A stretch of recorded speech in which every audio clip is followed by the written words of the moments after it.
نعم، أنا باعتقادي سوريا نجت من الحرب، وسوريا سوف تقطف ثمار هذه الحرب في المستقبل. سوريا تبين للجميع وللأخوة الأشقاء العرب وللعالم وللاتحاد الأوروبي أن ربط مصيرهم، ربط انسياب الطاقة وسلاسل التوريد عبر مضائق تسيطر عليها إيران، اللي هي مثل مضيق هرمز ومثل مضيق باب المندب، أمر محفوف بالمخاطر، ويعني هذا الجحر لن يلدغوا منه مرة ثانية. سوريا تمثل إطلالي على البحر الأبيض المتوسط، قريبة على الاتحاد الأوروبي، قريبة جدا على الاتحاد الأوروبي. فممكن حتى يعني من الخمسينات المملكة العربية السعودية أنشأت خط التاب لاين، اللي هو خطوط نقل النفط من المملكة إلى سوريا. ولكن الانقلابات العسكرية وعدم الاستقرار السياسي وتاليا وجود نظام الأسد هو اللي حال دون استمرار هذا الخط. ثانيا خط كركوك، منشأ خط كركوك بانياس منشأ كمان من الخمسينات، ولكن الخلاف بين صدام حسين وحافظ أسد هو اللي وقف هذا الخط. سوريا الآن تمثل ميناء لدول الخليج العربي اللي عانت أكثر شيء من هالأزمة هاي، وسوف تستفيد. المملكة العربية السعودية من فترة قريبة حكت في الألياف، الكابل الصوتي، الكابل الضوئي، الكابل الانترنت اللي بيوصلها في أوروبا سوف يمر عبر سوريا بدل دولة الكيان الإسرائيلي. والآن ترسخت القناعة أنه يكون عبور أو جزء كبير من النفط اللي في منطقة الخليج العربي يتحاشى كل نظام ولاية الفقيه وأزرع النظام ولاية الفقيه العدواني. أثبت عدوانية هائلة نظام ولاية الفقيه، وبالتالي نقله إلى أماكن آمنة على السواحل السوري. سوريا راح تستفيد كثير، راح تدخل في الترتيب الجيوسياسي للمنطقة. سوريا المستقرة، سوريا التي تنتمي للمحور السني، المحور التركي السوري الأردني. ما هو طبيعة هذا المحور، وما الدور الذي سيلعبه في قادم الأيام؟ لأنه بدنا نسمع له عنه كثيرا في الساعات الماضية، خاصة من دول الخليج. نعم، هذا المحور هو اللي عم يقول، هو عم يبشرنا نتنياهو فيه انه هو الان في حالة صراع ساخن مع المحور الشيعي الذي يتداعى. هذا كان حكيه قبل الحرب الأخيرة، المحور الشيعي الذي يتداعى، وهو عم بيجهز حاله لصراع مع المحور السني اللي سماه المتطرف. وبدون ما يطلق أسماء الدول، ما في غير هاي الدول اللي هي سوريا وتركيا ودول الخليج العربي. راح تكون سوريا عقدة الربط الجغرافي والجيوسياسي حتى بين دول المنطقة لتشكيل هذا المحور اللي بده يصدى. نحن مشكلة المنطقة عنا عم تشهد صراع بين ثلاثة مشاريع غيبية. في عنا مشروع المهدي المنتظر الإيراني اللي أساس نظام ولاية الفقيه قائم عليه. في عنا مشروع يهودي من النيل إلى الفرات، وفي عنا المشروع المسيحي البروتستانتي الصهيوني اللي بتقول في عودة المسيح إلى سوريا أو منطقة بلاد الشام. هون سوريا تعيش في قلب الصراع هذا. لكن بعد كسر المحور الإيراني قدمنا نموذج العالم.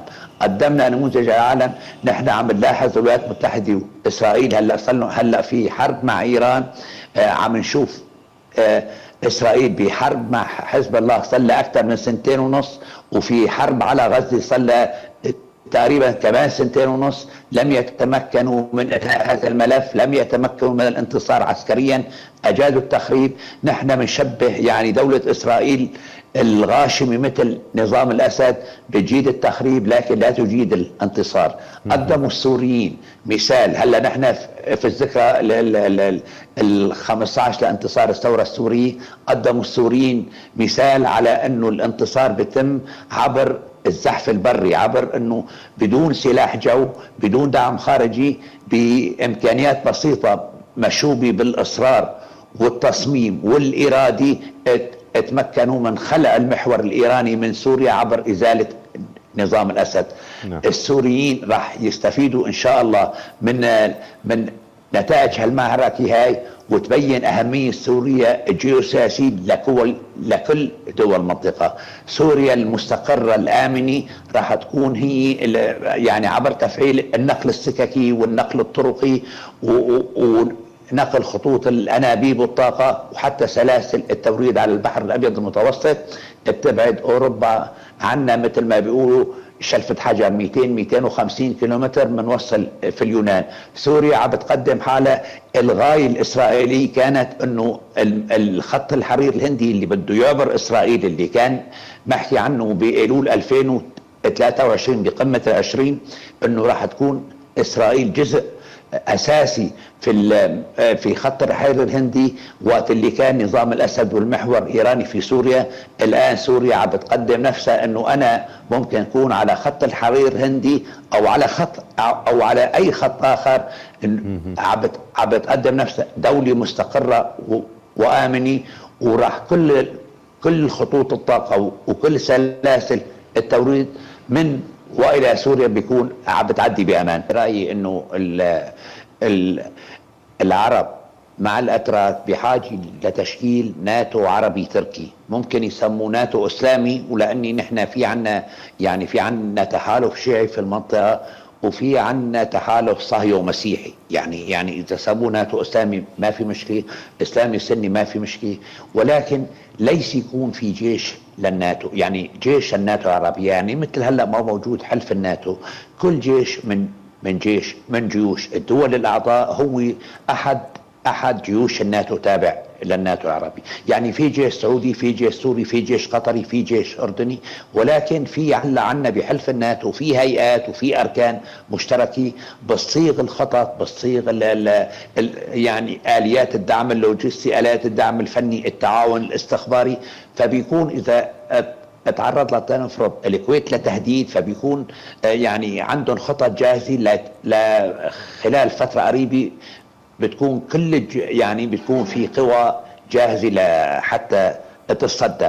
لكن انه يصير جيش واحد مشترك هذا صعب. انه كل هذه جيوش الدول العربية هي في الناتو العربي، وهذا يعني كان عم يولد، يعني كانت الفكرة عم تولد في بطء، فهلا يعني بعد الحرب الأخيرة راح تولد بسرعة، لأني نحن بين مشروعين أو بين محورين هني يعني متعادين ومعادين لنا. يعني ماذا تقصد أمريكا؟ بتعرف إيران أنه بتعرف إسرائيل وأمريكا بمجرد ما قصفوا إيران راح يردوا الإيرانيين على دول الخليج، هذا محتوم. فبيتمنوا الإسرائيليين والأمريكيين يعملوا صراع سني شيعي كبير في المنطقة، يصير صراع دول هذه المرة، ما هو صراع تنظيمات وفصائل، لا، بيصير صراع دول بيستهلك إمكانيات إيران اللي ما حسنوا يحطموها، وبيستهلك الإمكانيات العربية الصاعدة هي كلها، هذا اللي سمانا إياه المحور السني الصاعد، وبالتالي بيرتاحوا هني. الأخوة العرب، القادة العرب أثبتوا حكمة بعدم الانجرار يعني وعدم الدخول بحرب نتنياهو. هاي الحرب حرب نتنياهو، ليست حرب ترامب ولا حرب العرب. ما دخلوا القادة العرب في هذه الحرب، عم يصدوا. ولكن يعني نتنياهو يقول انه ودع المونديال. يعني ما بعرف اذا الاخبار صحيحة، تم استهدافه وتم نشر الصور بالامس يعني لما راينا وتداولت على وسائل التواصل الاجتماعي. هذا اليمين الإسرائيلي موجود، هذا اليمين الإسرائيلي. هلا إذا بنعمل انتخابات 10 مرات راح ينجح اليمين الإسرائيلي اللي عم يقوده نتنياهو بالآخر جاي بانتخابات، ونتنياهو أقل تطرفا من سموتريش والمجموعة اللي معه.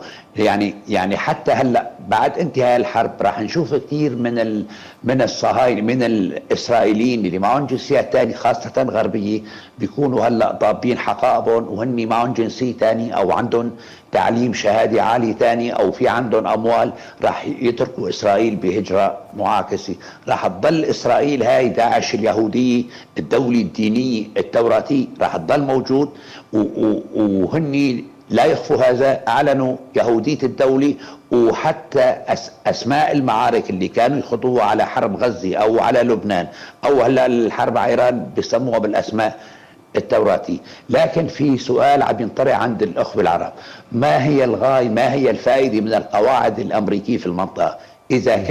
إذا كانت البحرية الأمريكية وهي أقوى بحرية في العالم، وفتح المضائق وسلاسل التوريد والممرات المائية من صلب العقيدة الاستراتيجية للقوات الأمريكية اللي ميزانيتها السنوية تريليون دولار، لا تتمكن من فتح مضيق، لا يعني مضيق هرمز اللي هو تعتبر إيران يعني دولة من العالم الثالث، يعني ما الصين ولا روسيا ولا البرازيل، يعني دولة محاصرة من 40 سنة، تملك بعض الصواريخ البالستية وبعض الطيران المسير وبعض الزوارق اللي بيقوم فيها الحرس، وتتمكن من إغلاق مضيق هرمز، وبتعترف الولايات المتحدة إن هي غير قادرة على فتح المضيق، وانه هي عم تستنجد هلا في دول اخرى مثل الدول الثانيه اللي ذكر ترامب للمساعده بفتح المضيق.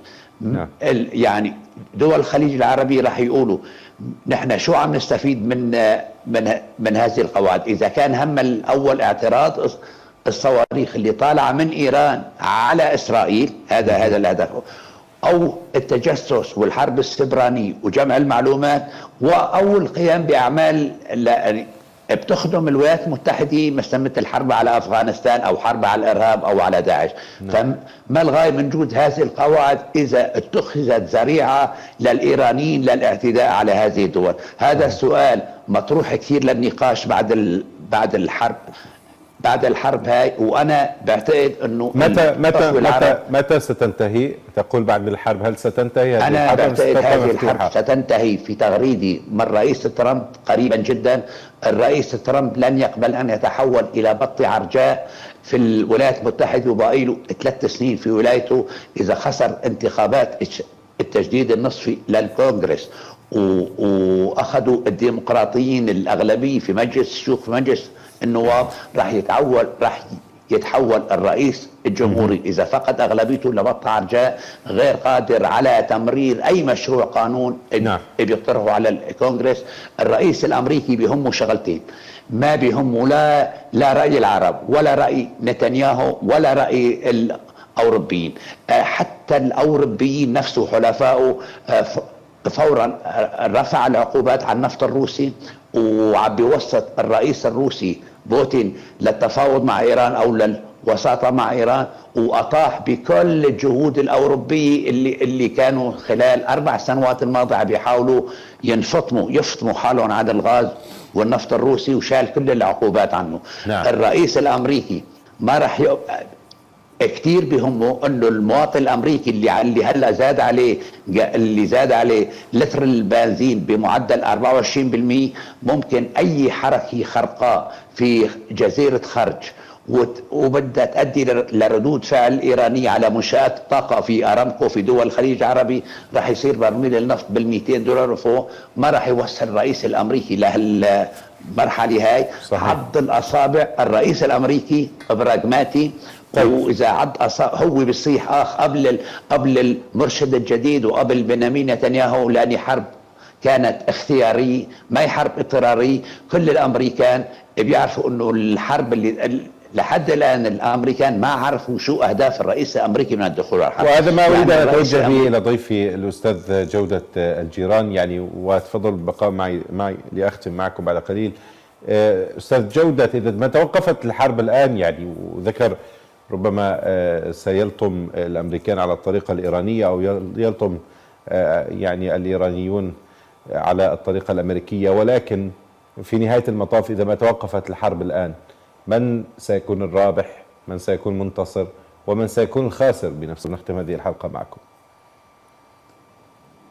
نعم، ستتوقف الحرب قريبا، ولكن ستخرج منها ايران مثل كوريا الشمالية دولي نووي اللي ما خسرته ايران في المفاوضات، ما قدم تنازل المفاوضات وما قدم تنازل بالحرب، راح تفعل برنامجها النووي وراح تصير دولة نووية، لكن دولة مارقة، دولة مدعومة من الصين وروسيا وكوريا الشمالية، وبالتالي نحن بصير عندنا كوريا الشمالية عندنا في المنطقة هون. ستتوقف الحرب قريبا، ولكن ستخرج إيران منتصرة منها، طالما كل السيناريوهات الأمريكية لم تتحقق بأنه قطع رأس النظام، راح يؤدي لثورة من الداخل بتشققات في النظام الداخلي، ثورات بالأطراف أو أنه حركات انفصالية بالأطراف، ثورة شعب إيراني ما في، راح يضل النظام هذا موجود